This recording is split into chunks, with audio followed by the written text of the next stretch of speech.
Sample വെടിക്കെട്ട് എന്ന് പറയുന്നത് പോലെ ഒറ്റ മഴ പെയ്തപ്പോൾ ഉണ്ടായ വെള്ളക്കെട്ട് എങ്ങനെ അതിജീവിക്കും ഈ മഴക്കാലത്തെ എന്നുള്ളത് തലസ്ഥാന നഗരിയിലെ ജനങ്ങളുടെ വലിയ ആകുലതയാണ്, അവരുടെ വലിയ ആശങ്കയാണ്. നഗരസഭ പിന്നെ ഒരു പ്രത്യേക ആക്ഷൻ പ്ലാൻ അത് രൂപീകരിക്കുകയും എന്നാ പിന്നെ പേടിക്കണ്ട, അത് ആരോഗ്യ സ്റ്റാൻഡിംഗ് കമ്മിറ്റി വെച്ച് പാസ്സാക്കി അത് കൗൺസിലിന്റെ അംഗീകാരം ലഭിച്ച് ആ പ്രവർത്തനങ്ങൾ നടക്കുകയാണ്. അത് വിശ്വസിക്കോ? ഇല്ല, വിശ്വസിക്കില്ലേ? എന്റെ മതി നിന്റെ ചായ കുടി. അഹങ്കാരി എന്താ നീയൊക്കെ? ആ കമലേശ്വരം പ്രദേശത്ത് ഈ പ്രാവശ്യം നമുക്ക് നമ്മൾ ചെയ്ത നഗരസഭ ചെയ്ത വർക്കിന്റെ ഭാഗമായി തന്നെ ഈ പ്രാവശ്യം നമുക്ക് അവിടെ വെള്ളക്കെട്ട് ഒഴിവാക്കാൻ കഴിഞ്ഞിട്ടുണ്ട്. എങ്ങനെയാണ് ഇത്രയും പൊങ്ങച്ചം പറയാൻ പറ്റുന്നത്? എന്ത് ആവശ്യത്തിനാണ് ഇത് പറയുന്നത്? അവിടെ ആ നമ്മൾ കഴിഞ്ഞ പ്രാവശ്യം ഉണ്ടായിട്ടുള്ള സ്പോട്ടുകൾ നമുക്ക് നോക്കാൻ കഴിഞ്ഞിട്ടുണ്ട്. ഇതാണ് കഥ. പക്ഷേ ഫ്ലാഷ് ബാക്കിലാണ് യഥാർത്ഥ സംഭവം നടക്കുന്നത്. തിരുവനന്തപുരത്ത് ശക്തമായ മഴ, ശംഖുമുഖത്തും വലിയ തുറയിലും വീടുകളിൽ വെള്ളം കയറി എന്നുള്ളത് ഇന്നത്തെ വാർത്തയാണ്.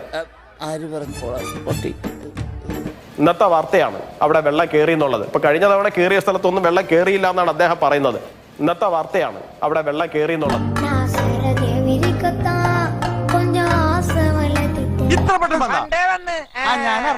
നഗരത്തിനെ എങ്ങനെ നരകമാക്കി മാറ്റാൻ പറ്റും എന്നുള്ളതിന്റെ കൃത്യമായ എക്സാമ്പിൾ കാണണമെന്നുണ്ടെങ്കിൽ തിരുവനന്തപുരം നഗരത്തിലേക്ക് വന്ന് നോക്കണം.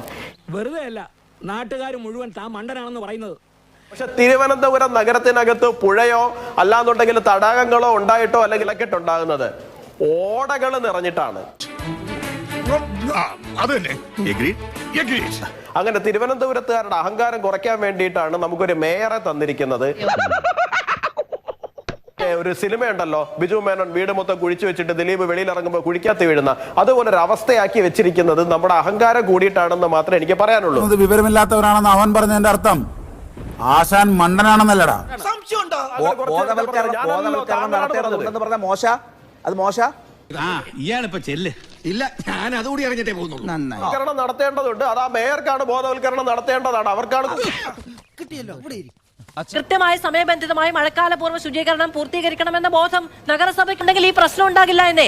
ആ വിമർശനം അവർക്ക് ഉന്നയിക്കാൻ കഴിയില്ല എന്ന് പറയുന്നത് എങ്ങനെയാണ്? കിട്ടിയാ? ഇല്ല, ചോദിച്ചു വാങ്ങിച്ചു. പോവാ. நம்ம ஹீரோ எங்கடா இருக்கான்? പിടിച്ചോ പിടിച്ചോ. മൂടിപ്പൊളിച്ച് നിന്നാ ഞാൻ അറിയില്ല എന്ന് കരുതിയല്ലേ? മേറെ പ്രതികരിക്കാനുണ്ടോ? അല്ല, ജസ്റ്റ് എന്താണ് ഈ വിഷയം?